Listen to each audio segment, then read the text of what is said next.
could have been a text. Andre Cordova. Should have hung out the washing, Chloe. And welcome to Sabotage. Hi, Chloe. Hi. How's it going? Pretty good. Can't complain. We are here to discuss mental health workers. I got a lot of mental health issues myself, so it's very relatable. Gang, gang. Same. How long have you been a mental health worker for? I did my Bachelor of Counselling. I graduated in 2023. Yeah. And then it took me a good 7 months to land a job because it's, very competitive in Sydney. High demand. Yeah, so I didn't land this job until April 2024. How's that been so far? I've experienced all emotions working in this field, from a lot of good, happy tears to a lot of heavy, sad tears. But overall, I'd have to say, being of service to humanity is probably the most rewarding thing ever.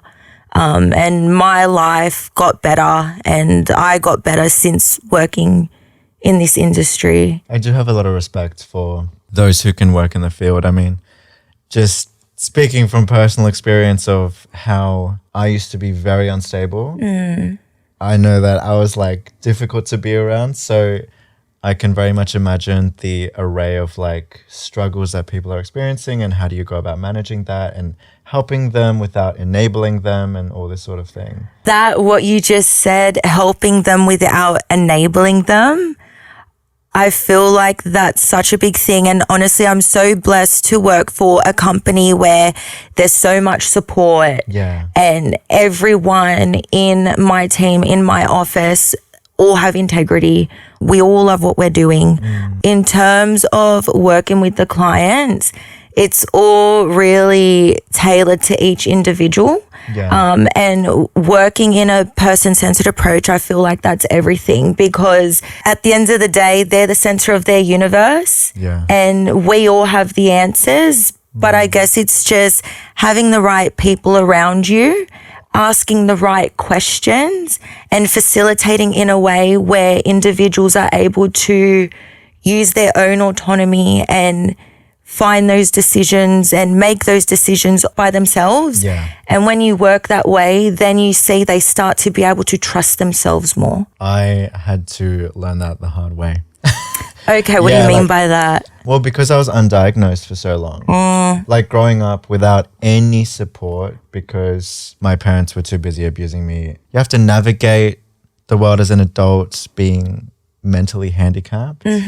Being very naive, very trusting, being taken advantage of, being screwed over, being scammed, all this kind of stuff, repeatedly. At the same time, it's you've got this war of emotions, at least in my case with the BPD, going on every single day. Yeah. And being why am I overreacting to everything? Why am I like What's this? wrong with me? Yeah. And once I finally learned what that was and began investigating it, pursued some professional help in terms of getting referred to a psychologist and stuff. And immediately they're yeah, you have BPD. But by that stage, even my guy had said you've managed to achieve what most people require 6 months of group therapy for on your own. In terms of healing? Yeah. Yeah, because BPT, it's BPD. BPD, generally you go to DBT groups. Yeah. So you're talking about healing? By the time I got diagnosed, I had already achieved what is the equivalent of 6 months of group therapy. Wow. Because I was that determined to improve. Good I was on you. all I knew was that this thing was negatively impacting my life severely. Yeah. I was batshit crazy. Yeah. And never in a malicious way, never with an intent to hurt. Very emotionally dysregulated. And self-sabotaging. Dysregulated nervous system. I was not okay. I'm trying to remember what I was thinking exactly back then. I just know that I had this goal of always striving to be a better version of myself. Once I did have the answers, I was that makes it a lot easier to heal and to improve and better yourself. But I was tired of blowing everything up and pushing people away and being in so much pain all the time. Just all this guilt and shame and anger, turmoil. Absolutely. Anger is such a big one. all the BPD splitting and Oof. Yeah. Yeah, so You've come really far because I've seen you've been in a relationship for about a year now. it's actually going to be 2 years in April. Oh, congratulations.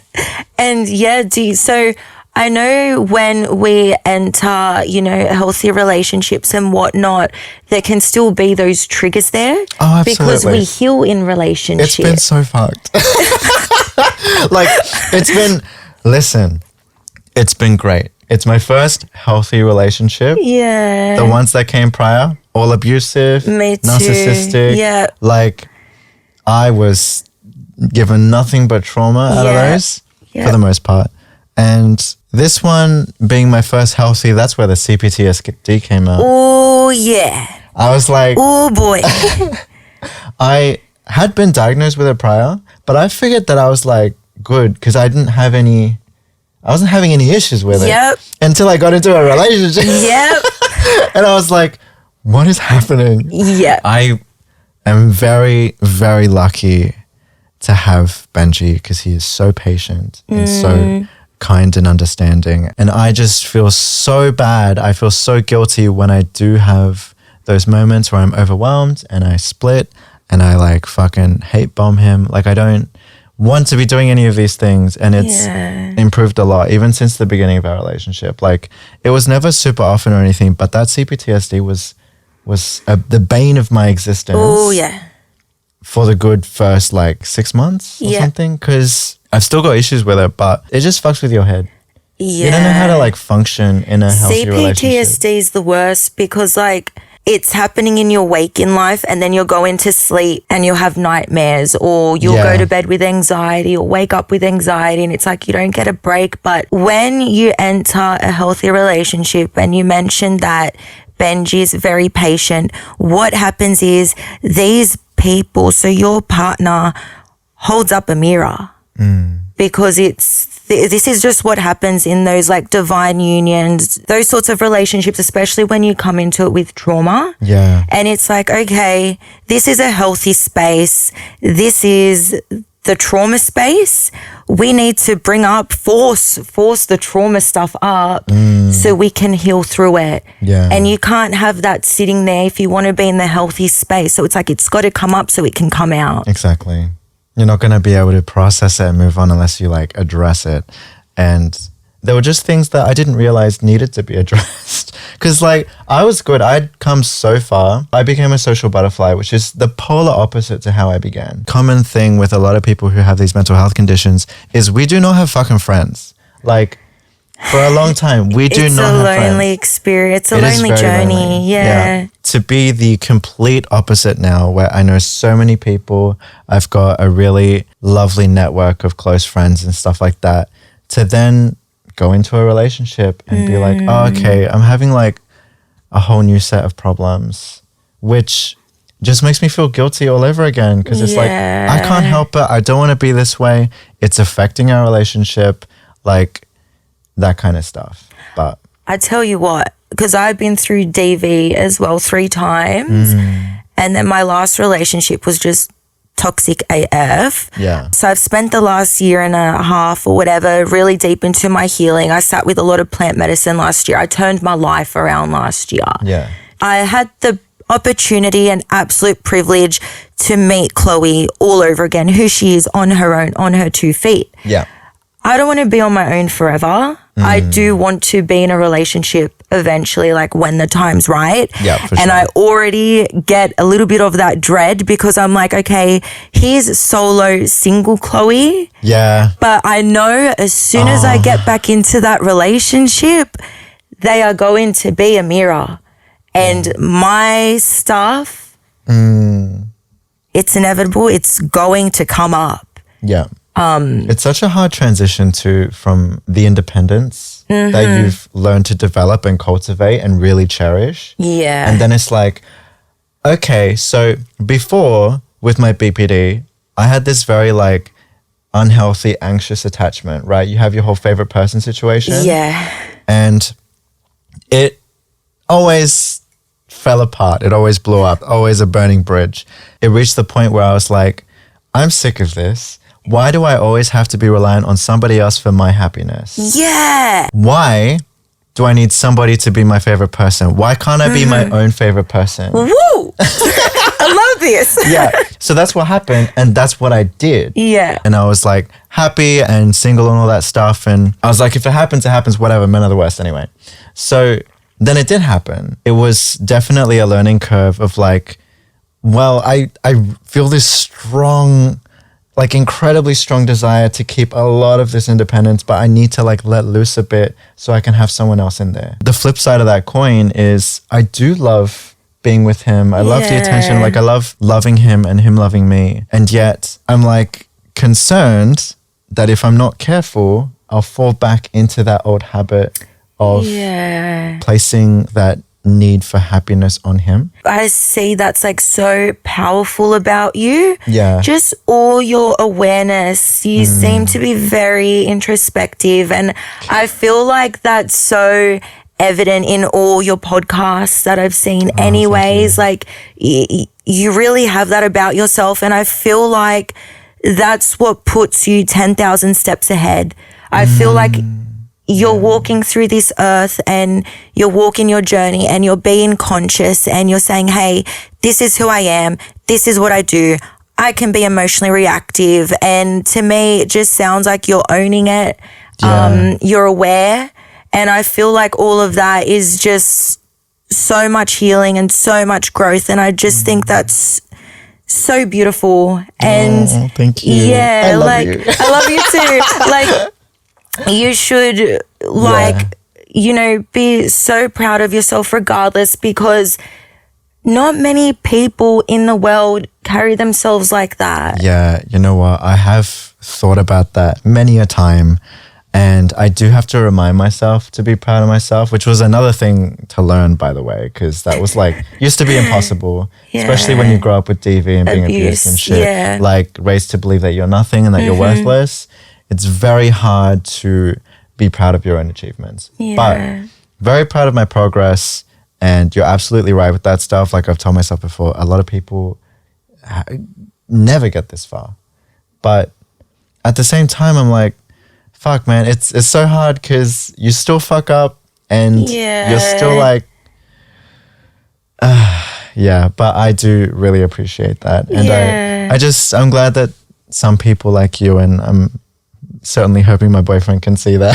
It's clear. It's clear. And, I work with people all the time now, and even just people in my day-to-day life. And it's just like the awareness. And you see that not everyone has that. It's a skill. And a lot of them reject it too.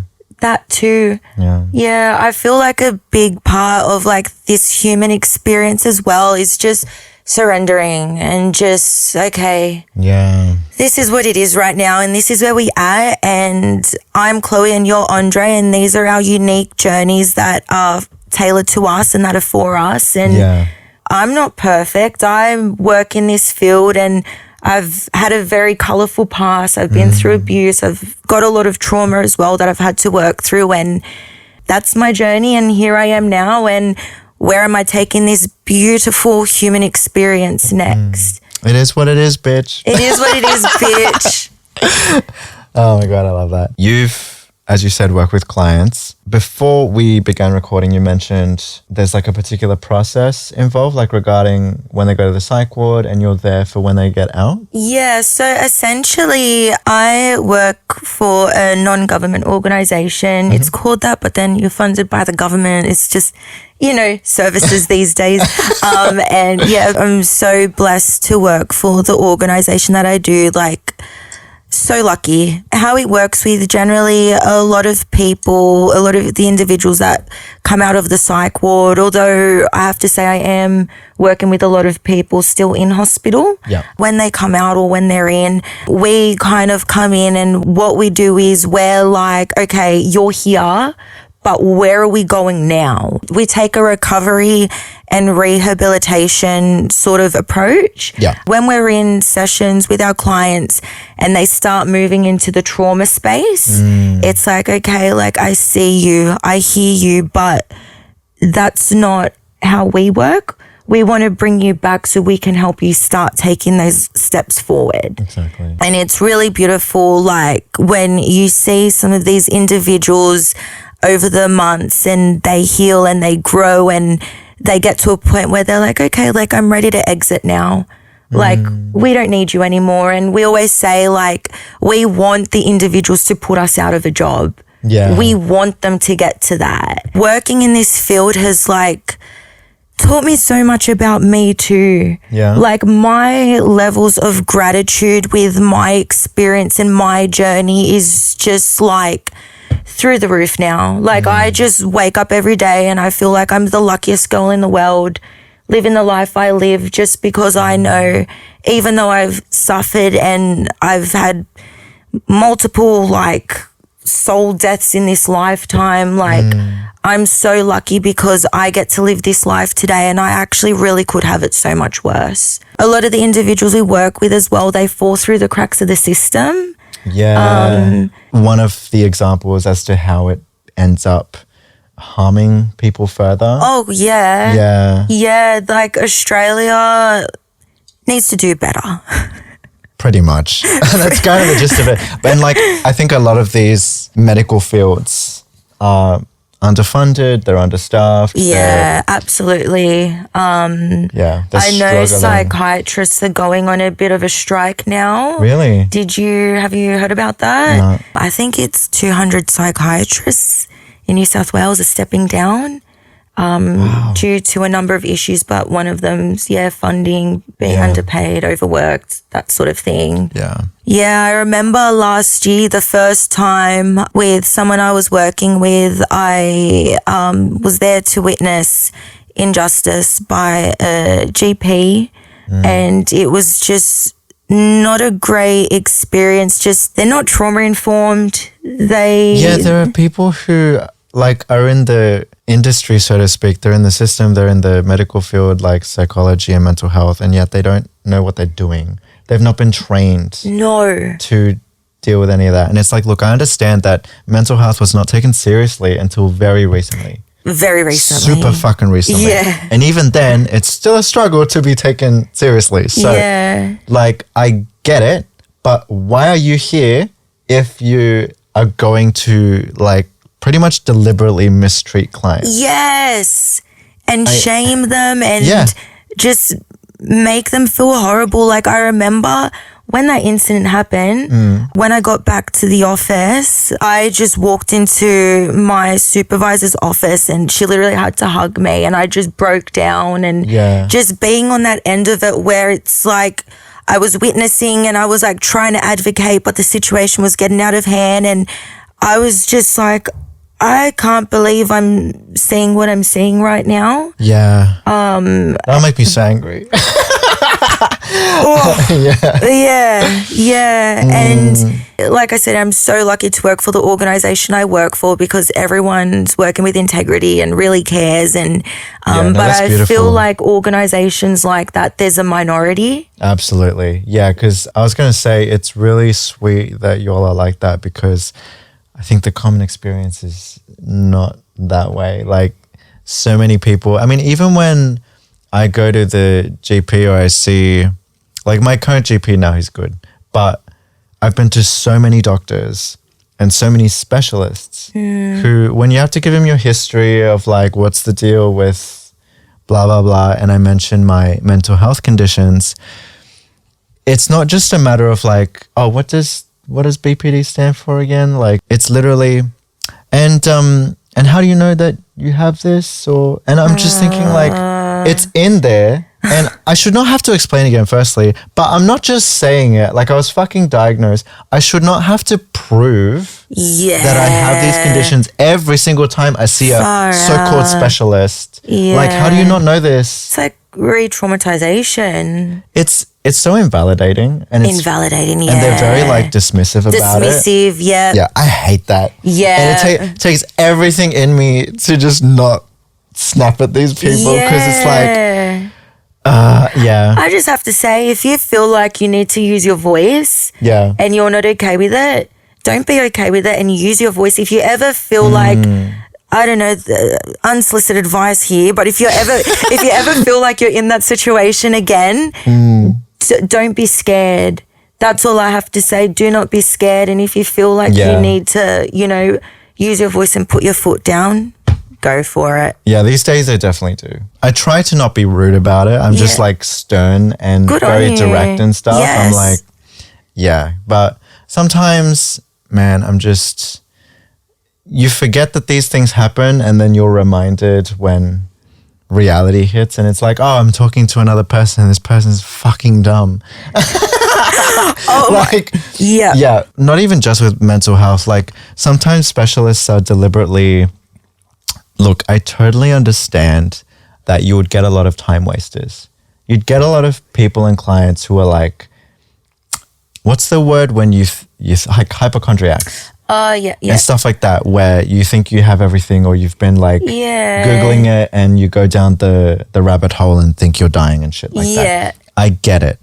But it is your job as a professional to approach each client with like neutrality. Yes. Like you have to be unbiased. Yes. That is your fucking job. Yeah, fully. And if you get to that point where you can't do that, go take a break. Yeah, take a step back. You're obviously burnt out. Like, I experienced a bit of burnout towards the end of last year. And I was like, gotta keep working, gotta keep going, push, because, you know, this is my first time having a legitimate career that I love with my whole heart. And it's like, I feel like there's a part of me that wants to prove myself.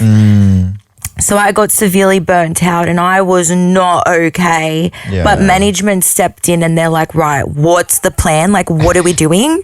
There needs to be an action plan here, because if you're like this and your cup's not full, you can't help the clients. So they stepped in and we planned some days off. Like I've got a long weekend this weekend. And then I'm taking another few weeks off to go away, and I'm cutting down to 4 days a week instead of 5. So, and that's what I mean, my organization. I just feel so blessed. But these other organizations, on the other hand, the minute you start, you know, the bias comes up and things like that, take a break. Literally. Take some time off. Go chill. Just go home, bitch. Go, bitch, go home. What are you doing? Yeah, don't take it out on the patients. No. That's right. I'm just going to pour myself some more. In this mug. Yeah, this brand new mug I found. I don't know. Wow. Yeah. It says Sabotage, the podcast. Wait, hang on. Sabotage, the podcast.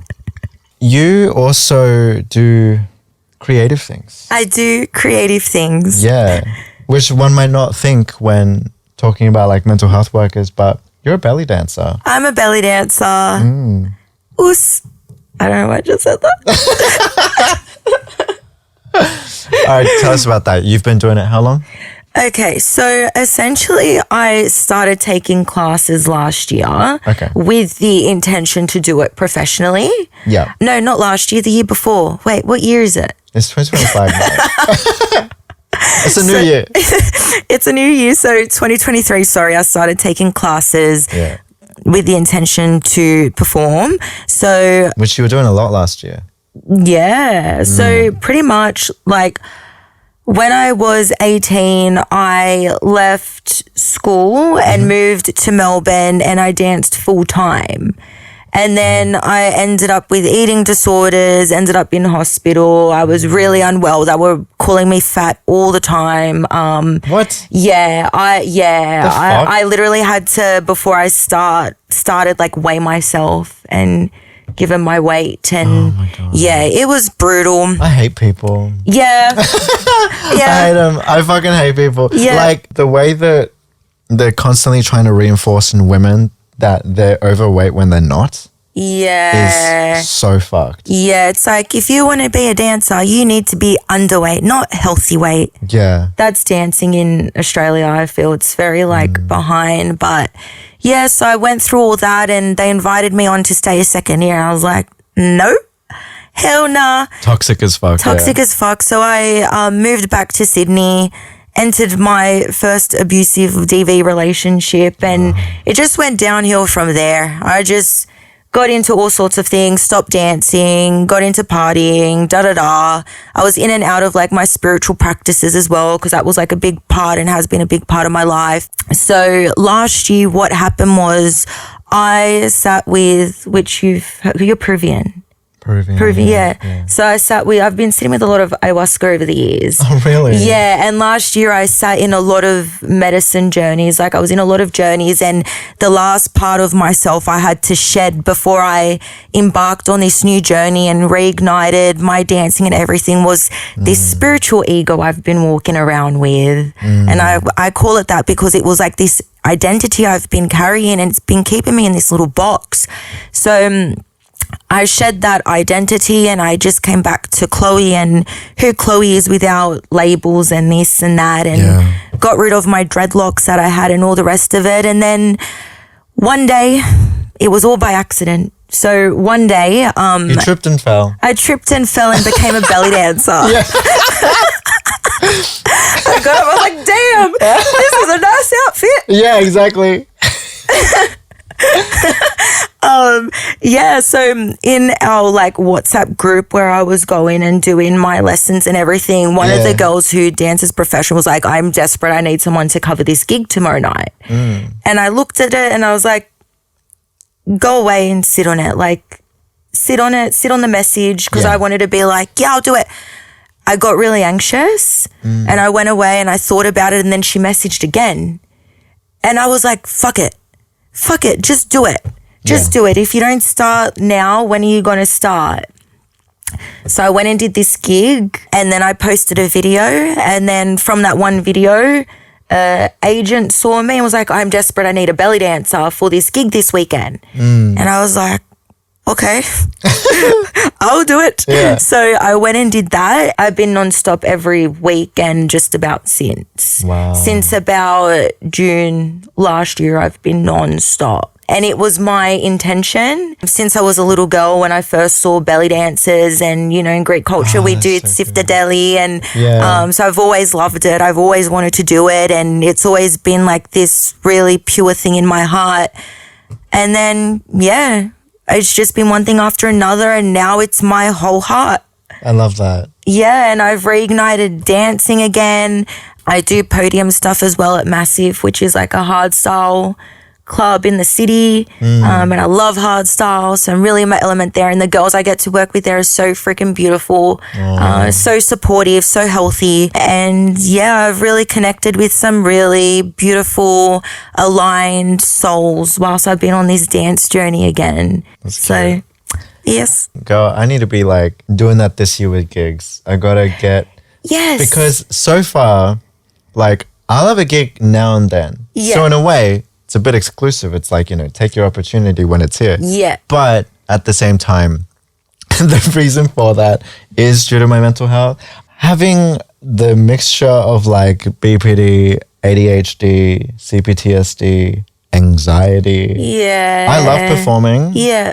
I get so nervous every time. I find it much easier to do these online things, but I do really need to like physically perform more often, and that's what I am gonna strive to do this year. Hell yeah. Because I was like definitely getting into the swing of it towards the end of last year. I was doing some other gigs, and I do fire dancing too, so some random gigs for I was gonna bring that up, because that that's like, I love that. But like, also I have so many questions. Okay. With the fire dancing, right? Because you must have trained for that. No. You just out here playing with fire? Hey, that's the motto of my life, baby. Actually, you know what? That's kind of on brand.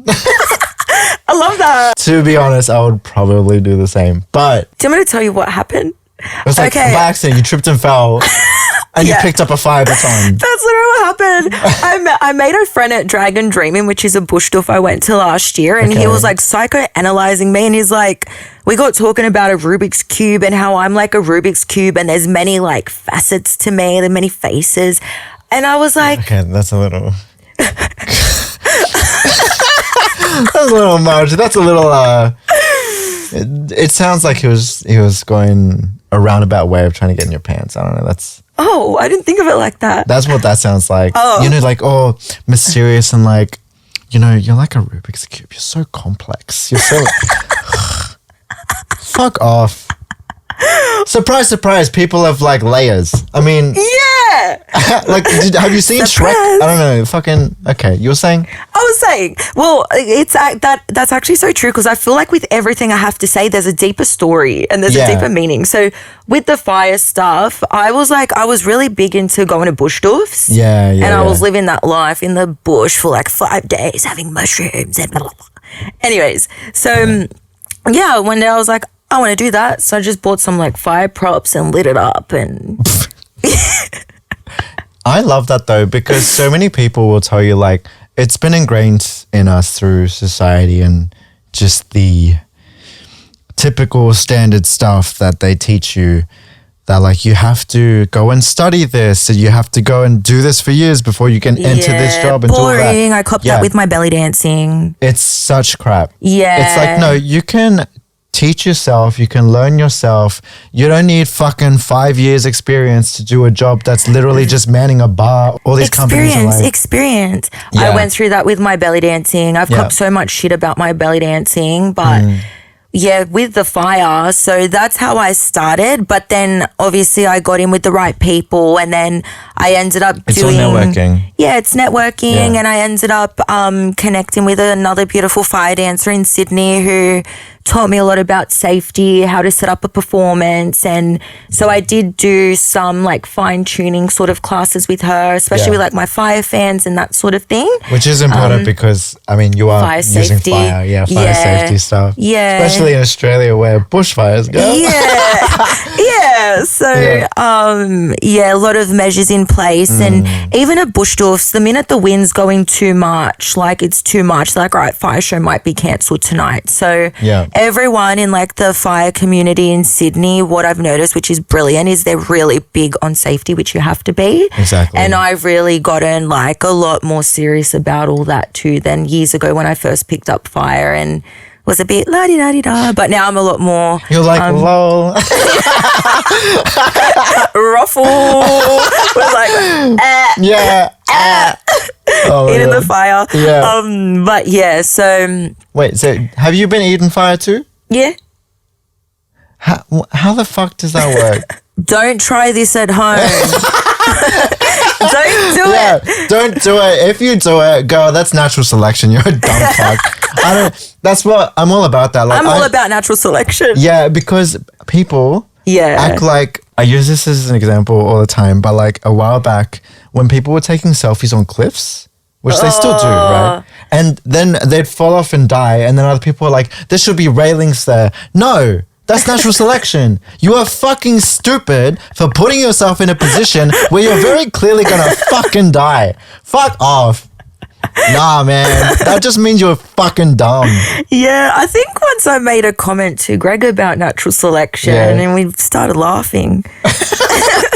But yeah, it's a breathing technique because you can actually swallow fire. Yeah. So if someone without understanding, because I for eating fire, I did do some classes on that again, like eating fire I did. But yeah, because what you can do is like when it touches your tongue or when you draw it in, you can actually, if you haven't breathed the right way, you can actually swallow it and burn yourself. So you have to be breathing like outwards. Yeah. Going outwards, going in. That's so weird. Yeah. And then here I am too. I'm like, wait, that looks so you're like, is this when I die? Is this, it's over? Because I'm like, I don't know. It's like I've got no awareness when I do that. And I'm like, is it, this is just like. Well, I went and saw a show and there was this girl who's like doing the whole fire shtick. It is cool to see. I get the appeal, but it is stressful to like view that stuff, especially when doing that with the fire and then you put it out as it goes in your mouth. All right. But then the next step I sort of think of are the people who do like... the crazy, like... that, and also almost unrelated but similar is with the swords and they put it down there. Oh, yeah. That scares me. I think for them, I'm like, oh, you're gonna die, and we're just gonna be here to witness it. Like that's, like that stresses me out. That's fair. Yeah. I feel like that's like, it's almost like having an adrenaline rush, like going skydiving sort of feeling, to be like viewing that sort of thing. But I haven't done anything like that. But for me, with the fire stuff, I do like a bit of fire fans and palm candles. I've done a bit of the eating and body tracing. Yeah. It actually like drops me into a meditative state. Because you want to flow with it and be one with it, and this thing you're holding, focus. To a point where when you get used to it, it's almost like I don't even think about it when I'm lighting things up anymore. Yeah, it's just a really relaxing experience for me now. So, pyromania, a relaxing experience. Did you say pyromania? Yeah, I love that. Yeah, damn, that's sick. I love that. That's so good. What a fun time. Yeah, so I love that. And yeah, you were saying before about the whole experience thing and needing experience. And I've actually copped a bit of that with belly dancing in Sydney. So I feel like with dancing, there's a whole like underbelly. Like, really? Yeah, like when I got into the scene and industry again, I was very stressed out, and I had a lot of different talk around me of look out for this and you can't do this and you can't do that and da-da-da-da-da. And I was a very anxious dancer until I removed myself from some of these places and people, and I keep to myself a lot more now. And my confidence has only really grown in the last few months. Yeah, no, they try to sabotage you. Yeah. That's what that is. ASMR. Sabotage. For real, because I'll tell you what, like, it's same thing with musicians, because I don't know that I've seen it. I probably just haven't been to enough gigs IRL to get it there, but online, they see you doing well. They see you've actually written a good fucking song, because there's a lot of bad musos out there. Mm-hmm. They get so mad. Have you copped backlash? So much. Yeah. So I get so much support and love and everything. Yeah. But like, there's a flip side. Once you eliminate the people who are just hating out of like discriminatory reasons, pretty much all the remaining haters are musicians. And they're smaller ones with like no following and shitty music and all this kind of stuff. They get so mad that my first reel hit like 1 million views. Oh my, what? And they're trying to hate on that. Oh, shut up. And I'm just like, just shut up. Yeah, okay. Yeah, okay. And I feel like as well, like, I don't know if you're like this, when people are judging me or forming opinions or whatever, I'm like, great. Oh, absolutely. Yeah, because that tells me everything I need to know about that person and their projections. And 100%. I ain't interested, boo-boo. Yeah. Go to therapy. Go to therapy. So the song that went viral has a lot to do with like mental health, right? Because the song's called Home. Is this the one where you're singing about like your diagnosis? Well, so there's a section of the song that lists a whole ton of mental health conditions. Yeah, yeah. And what a lot of people, or no, some people are, they don't have many brain cells, right? So they see that and they think I have all of them. They assume that I'm saying that I have all of them. Okay. And I'm like, critical thinking, babe, that's impossible. True, yeah. And even if it was possible, I would be in an institution. Okay. You think I'm going to be on stage performing this if I have all of those conditions? Are you serious? Like, come on. So there's that. Yeah. And then they get all ableist about it. And I'm just like, wow, people really do not comprehend the concept of empathy, because that's what that section is. Yeah. It's empathizing with people who have these various conditions. Okay. And I just happen to have like 4. When people lack the critical thinking skills, common sense, media literacy, that's not my problem. That is on you. You should know, especially as a musician, that not every lyric is going to be fucking literal. Yeah. It's symbolic. It's a reference. It's metaphoric. It's whatever. Yeah. It's not our job to dumb things down for the dumb people. Yeah. We shouldn't have to put a disclaimer before everything we say. Like, when I shit talk men because men are fucking garbage, I shouldn't have to say at the start, you know, this doesn't apply to the good men that are out there. You know what I mean? Yeah, see, like, I common can, fucking sense. Yeah, I do get that, especially with that example you just used, because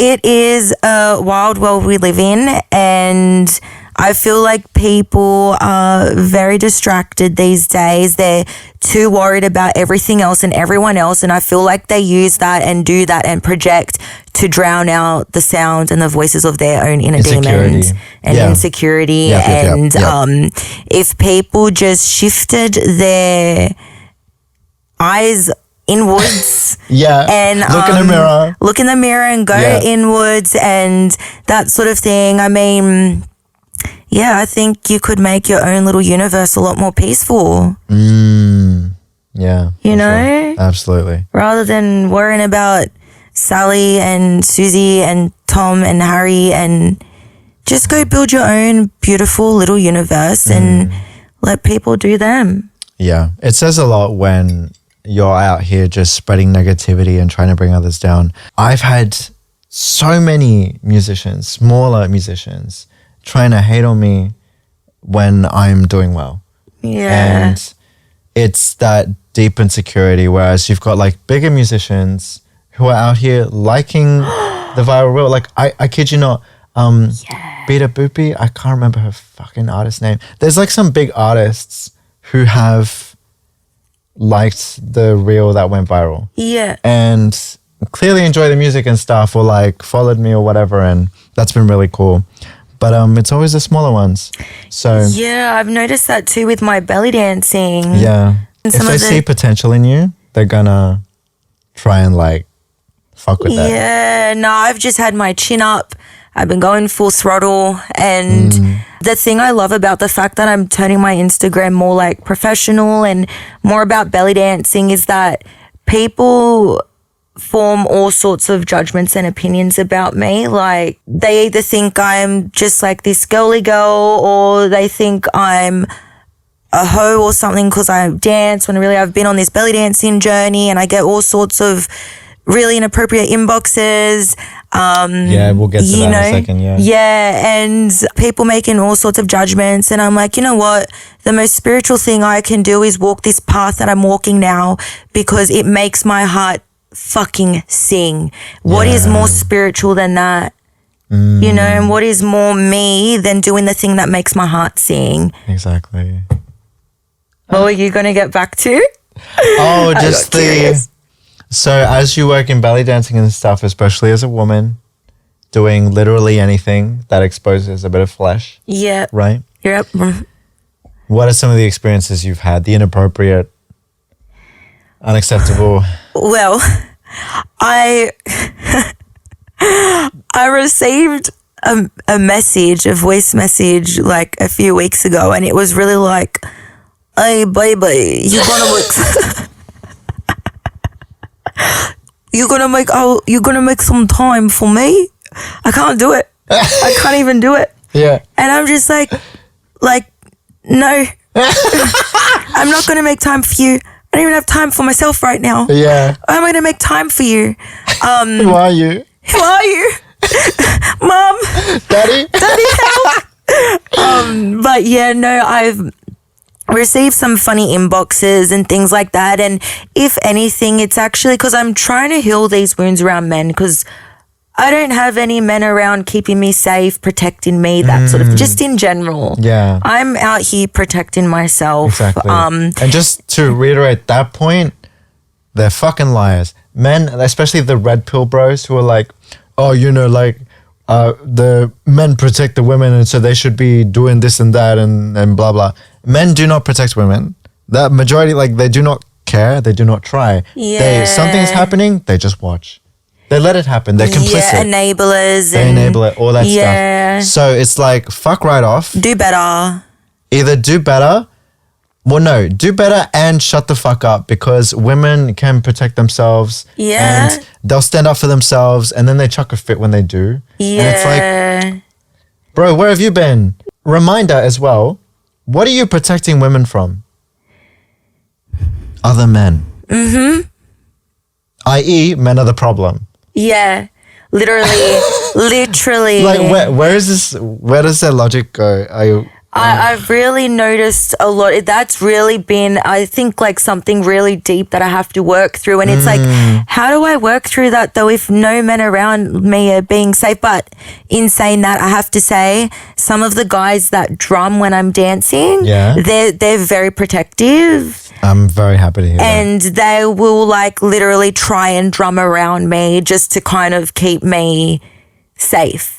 And these guys do actually make me feel safe. Yeah. So it's good. I really like having them around. It's actually wild how men will try to be inappropriate at any given opportunity. Like literally in public to someone who's performing. Yeah. Like there's no shame or the audacity. Yeah. And they get away with it, which is what shits me the most. Actually, I just had a vision flash before my eyes. Yeah. So I have to say though, it hasn't been too bad. Yeah. It's been the odd few here and there while I'm dancing because I feel like a lot of the environments are quite controlled. Yes. Okay. In saying that, I'm not here to take your man, okay? I'm here to dance and do what I love. Oh, please smile at me if I'm smiling at you. You don't need to give me a death stare. I'm just here. I'm just here to do the thing that I love. Yeah. Please don't look at me like that. And Please don't look at me like that. Please. I'm harmless. I'm assuming there are women who feel threatened by you being like somewhat exposed and you're doing your dancing and you're very talented and gorgeous. Thank you. Yeah. I have a tactic though. I do this thing where I'm unsure if I'm being death stared or admired. Yeah. Where I'm like dancing and I'm like like staring into their soul. Like it's okay. Yeah. I think it's almost a bit creepy. You're trying to communicate. Yeah. Through your eyes. Yeah. I'm trying to be a little bit telepathic here. Like we're good. We're friends. We're bros. It's fun. Sisterhood. Come on. Sisterhood. Girl power. Yeah. Girl power. Really? Oh my God. Next to that though, I have to say, aside from the underbelly side of it, I have had so much love and support. Yeah. I get so many beautiful messages. I've met so many fucking amazing people while I've been out and about. I've made new connections. I've linked in with, really just beautiful people in the field. Some of the people that come to watch me and get up and dance with me are beautiful. So I think that's the side of it that really keeps my heart going. Yeah. Yeah. I love that. So long live the belly dance. Crazy how like, especially dancing, like that attracts this kind sort of behavior or mentality. Do you know what's really interesting though? Yeah. The minute I say like, I'm always polite. Of and course. the minute I say like, oh, sorry, like busy, I also work full-time in mental health. Yeah. They'll unfollow me or remove me and I think it's because they're like, oh, she's smart. Exactly. Like I was about to say that. They're like, she's smart. Like that's, she's intelligent. They want some dumb bimbo kind of dancer to take advantage of. I think and you're not so. that. No, and like I think the thing about me as well is that like I'm a Libra sun. Like I can be like so ditzy and really playful, and that's how like I can be. That's not the same as being stupid, but and next to that, I'm very observant. I know what the fuck's going on. Just a dollop. That's a dollop.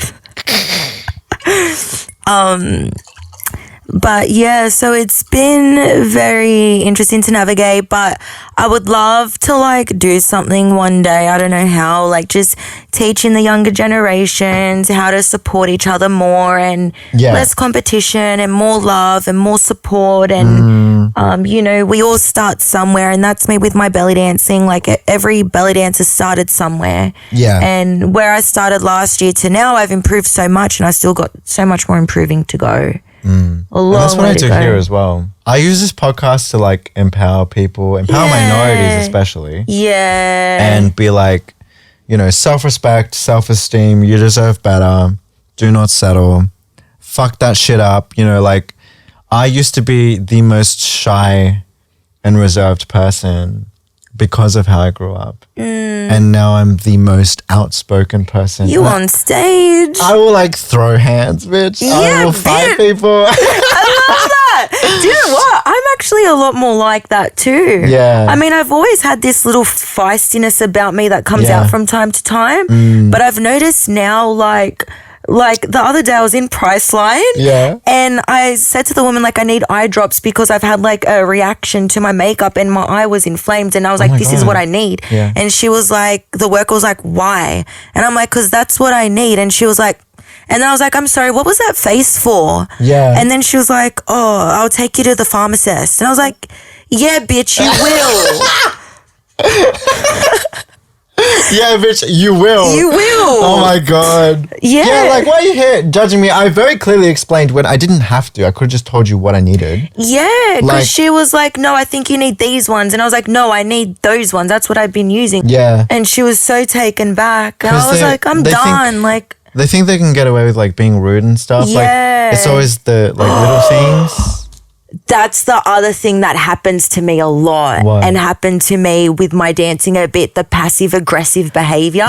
Yeah. And they think I don't know what they're doing. Yeah. They're being passive aggressive and making these comments about dancing. And I know you're talking about me. Yeah. And I think because of the way I appear, they think I don't know what they're doing, and they are putting me down in a sense. But I'm like, no, I know very well what you're doing here. That passive aggressive bullshit. Yes, I completely get you. Shut your bitch ass up. The thing with men that I've come to the conclusion of, like myself on my own journey, a true integrated masculine lies within a man that can like show up, protects, doesn't carry the labels, really integrated, nurturing, and able to like sit down, converse, non-judgmental, all those really beautiful qualities. And I feel like in this day and age, and I think that's why I just want to be single for a long time. It's I'm so like, rare. Where are y'all? I've heard that that's been a serious issue for y'all. It's like, sorry to interrupt. I was like, go for it. The whole red pill mentality, these dude bros who are just fucking dissing women, who actively hate women. They hate women. They do. They hate women. It was further perpetuated by the likes of like Andrew Tate and shit. Yeah. All these fucking podcasters who go on and are like, this is how you get a woman, being ugly as fuck, mind you, and then they just proceed to hate on women the whole time. And then you've got these men who try it, and it's like they're just driving everyone away. Anyone with self-esteem and self-respect, like that's what that is. Have you heard of Aubrey Marcus? He's a beautiful, conscious, integrated masculine, which I wish there was more of them in the world. Because I myself, like, even though I've had a pretty crazy, colourful past, like I am quite a traditional woman in this day and age, and I do like that whole thing. But men stepping up and being that role and, you know, being essentially a safe space for me, and that's showing up with honesty and showing up with care and love and patience. There's not many of them out there. No, there aren't. I feel like it's just a minority, and it's almost like you've just got to keep your expectations low and your standards high. Yeah. Do not settle, okay? If you take anything from this, do not fucking settle. Don't settle. Don't do it, bitch. Like, just because majority of men at the moment are fucking garbage trash. Nah, forget it. Yeah, that means you don't go there. Let them go the minute they show themselves to you. When they show who they are, believe them. Believe them, let them go. And I think the best thing an individual can do, because this is where I'm at now, the best thing a woman can do is go and really find who you are on your own. Yes. Without anyone there. Yes. Without any external noise. Go find your own heart, your own mind, your own soul. Go and meet yourself. Go and find out exactly who you are. Because then the minute you meet someone that is dysregulated and just going to cause you trauma, you're going to be able to be discerning, recognize that, see that, and be like, you're not going to make me a better woman. You're not going to make me feel safe so I can make this place a home. And, you know, you're not going to provide and protect. I'm not going to be able to nurture. This is going to be dysfunctional. It's not going to work. That's it. Fuck off. Go just, I think the journey of self-discovery is so important. Not just in terms of like being in a relationship one day, but like your own soul's evolution. Yes. I think as humans, we have been put here to evolve. We have the opportunity to feel all these range of emotions, anger, rage, grief, happiness, joy, there's blissfulness, there's so many emotions. We have the privilege to witness and experience all these emotions. Go and run with it. Go and feel these things. Go and evolve. Yeah. We have an opportunity. I feel we all have an opportunity to make our lives beautiful. Yes. So inspiring. I love that so much. All awesome right. note to end on. Yeah. Yes, that was perfect. Thank you for being here, Chloe. Thank you for having me. It's been so much fun. It was. Yes. I loved that. This has been Sabotage. Woo!